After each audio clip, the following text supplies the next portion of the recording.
Apa kata dunia? Saya memang bukan pendukung Anies, tapi saya juga tidak ingin nama Indonesia sampai tercoreng. Kondisi balap Formula E ini memang mengkhawatirkan, tapi kita barangkali seharusnya sudah bisa menangkap tanda-tandanya sejak beberapa waktu yang lalu.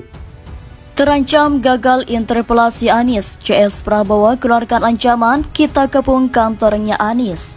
Jadi jangan salahkan kalau kemudian ada yang berspekulasi dan makin yakin memang ada kejanggalan dalam pelaksanaan Formula E ini sehingga kemudian membuat beliau merasa tidak siap untuk menjelaskan atau memang tidak bisa menjelaskan sampai kemudian harus menggunakan logika kekuatan politik, oligarki tanda kutip untuk membungkam hak memberikan keterangan yang harusnya bisa dimanfaatkan. Jadwal penyelenggaraan Formula E pada Juni itu berpeluang kecil untuk dikotak-atik. Jadi waktunya sudah sesempit itu. Kalau harus selesai cepat dan berkualitas, anggaran harus dinaikkan. Masalahnya, bisakah anggaran dinaikkan? Sebenarnya sih bisa saja, tapi uangnya dari mana? DPRD sudah menyatakan bahwa anggaran pembangunan sirkuit tidak bisa lagi diambil dari kas pemerintah provinsi. Alokasi anggaran pembangunan sirkuit tidak ada dalam APBD tahun ini. Formula E itu ditinjau keberlangsungannya. Jauh lebih baik ditiadakan karena mengingat ini event yang bersifat internasional, mengundang banyak orang datang ke DKI Jakarta. Kalau persiapannya hanya sekedar saja, ya saya kira kita juga akan rugi. Mantan Waketum Partai Gerindra Arief Poyono menilai langkah fraksi PDIP dan PSI DKI Jakarta yang mengajukan interpelasi terhadap Gubernur Anies Baswedan soal hajatan mobil listrik Formula E. Ia pun menilai bahwa upaya PDIP dan PSI tersebut tidak akan berhasil lantaran fraksi-fraksi lainnya menolak aksi interpelasi terhadap Anies. Namun, menurut dia ada cara lain yang bisa digunakan untuk meminta pertanggungjawaban kepada Anies terkait Formula E, yakni dengan jalan ekstra parlementer dengan mengerahkan ratusan ribu massa untuk menggelar aksi di Balai Kota DKI. PDIP dan PSI tidak akan berhasil melakukan interpelasi terhadap Anies Baswedan kecuali dengan jalan ekstra parlementer. Turunkan massa aksi ratusan ribu geruduk Balai Kota, tweetnya dalam akun Twitter seperti dilihat. Rabu 4 Mei 2022. Sebelumnya, ia mengingatkan soal potensi ledakan kasus baru COVID-19 jika hajatan mobil balap listrik Formula E digelar di Jakarta. Menggelar turnamen balapan formula mengundang kerumunan masyarakat yang tidak bisa beli tiket. COVID-19 bisa meledak lagi nanti, tweetnya dalam akun Twitternya seperti dilihat. Rabu 4 Mei 2022. Karenanya itu, ia pun mengancam akan menduduki sirkuit Formula E jika Pemprov DKI Jakarta bersikeras menyelenggarakan Formula E. Kalau terus ngotot yuk, kita mobilisasi rakyat lagi, susah dan korban PHK untuk duduki sirkuitnya, kata anak buah Prabowo Subianto ini. Seperti diketahui, rencana Pemprov DKI Jakarta menggelar ajang Formula E di ibu kota masih menjadi polemik hingga saat ini.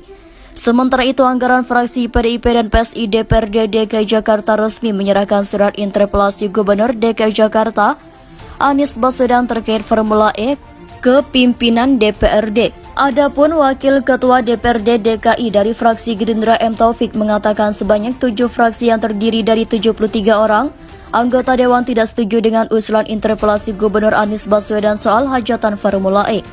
Orang Gerindra tersebut mengatakan anggota tersebut ingin Pemprov DKI untuk fokus menangani pandemi COVID-19. Kami, 7 fraksi setara dengan 73 anggota tidak akan ikut interpelasi PSI dan PDIP yang setara 33 anggota. Katanya kepada wartawan Rabu 4 Mei 2022. Lanjutnya, ia mengatakan bahwa syarat interpelasi Anies Baswedan adalah 51 anggota DPRD DKI Jakarta. Karena itu, pihak-pihak yang tidak menekan surat usulan tersebut akan fokus mendorong Anies menangani pandemi COVID-19. Syarat di paripurna 50+1 interpelasi kandaslah kita lebih baik dorong eksekutif ngurus COVID sampai tuntas, biar rakyat bisa aktivitas ekonomi jalan, kata dia.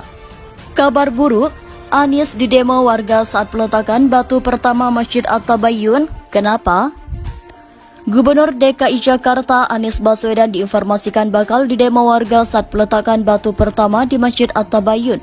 Diketahui Anies memang dijadwalkan menghadiri peletakan batu pertama pembangunan Masjid At-Tabayyun di Kompleks Perumahan Taman Villa Meruya, TVM, Jakarta Barat pada hari Jumat ini. Nah, menanggapi hal itu, warga Kompleks Taman Villa Meruya rupanya menggelar demo yang mereka sebut aksi damai saat Anies hadir. Benar, aksi damai sekitar 30 orang, banyaknya ibu-ibu kompleks, ujar seorang warga, yang juga Sekretaris RW Ridwan Susanto dikutip terkini.id dari detik.com pada Rabu 4 Mei 2022. Aksi tersebut digelar sekitar pukul 10.00 WIB tadi lantaran pembangunan Masjid At-Tabayyun menjadi polemik karena dibangun di lahan yang seharusnya menjadi RTH. Melanjutkan perjuangan mayoritas warga TVM untuk menyelamatkan RTH, Ridwan mengatakan warga menyayangkan adanya pembangunan di lahan yang masih bersengketa di Pengadilan Tata Usaha Negara atau PT-UN. Padahal, menurut rencana pengembangan pendirian Masjid At-Tabayyun berada di titik lain yang berjarak 250 meter dari lokasi yang kini disengketakan. Pemaksaan pembangunan padahal minggu depan baru akan diputus PT-UN, tutur Ridwan.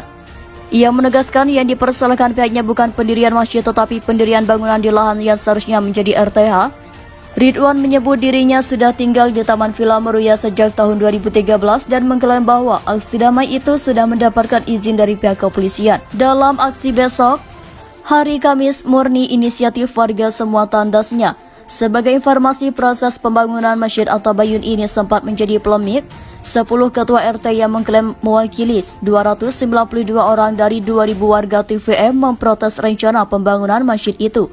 Ketua Panitia Pembangunan Masjid At-Tabayyun, Mara Sakti Siregar, mengatakan panitia masjid sudah mengantongi izin pemanfaatan lahan fasos atau fasum milik Pemprov DKI dalam bentuk perjanjian sewa-menyewa. Selain SK Gubernur DKI nomor 2021-2022 tanggal 4 Mei 2022, panitia mengantongi izin dari berbagai instansi berwenang dalam pendirian rumah ibadah, termasuk rekomendasi Forum Komunikasi Umat Beragama atau FKUB Jakarta Barat dan rekomendasi FKUB DKI tertanggal 4 Mei 2022. Sakti juga mengatakan izin pembangunan ini sempat masuk meja hijau persidangan di PT-UN dimulai sejak April dan berakhir Senin lalu 23 Agustus, sedangkan keputusan Majelis Hakim akan disampaikan tanggal 30 Mei mendatang. Namun Ketua Majelis Hakim Andi Muh Ali Rahman telah menyampaikan sikap pada sidang tanggal 4 Mei mengenai posisi hukum masjid. Ketua Majelis Hakim kata Sakti mempersilahkan panitia meneruskan pembangunan jika sudah mengantongi semua izin, karena izin Anda dari gubernur dari instansi masih berlaku, silakan saja membangun, kami belum pernah membatalkan apapun. Kalau toh pun nanti Anda kalah, silakan banding lagi ke seterusnya. Demikian juga dengan pihak penggugat punya peluang sama, persidangan ini masih panjang kok, jelas Andi. Sakti menyebut masjid itu akan dibangun di atas area fase seluas 1078 meter persegi milik Pemprov DKI. Konsep bangunan berada di tengah taman hijau dengan tapak bangunan sekitar 400 meter persegi atau 40% dari area tersebut. Luas bangunannya akan dibuat 750 meter persegi yang terdiri atas 2 lantai. Sakti menuturkan warga muslim di TVM sudah lebih 30 tahun mengharapkan dibangunnya tempat ibadah. Namun Sakti menyebut selama ini terkendala oleh pengembang.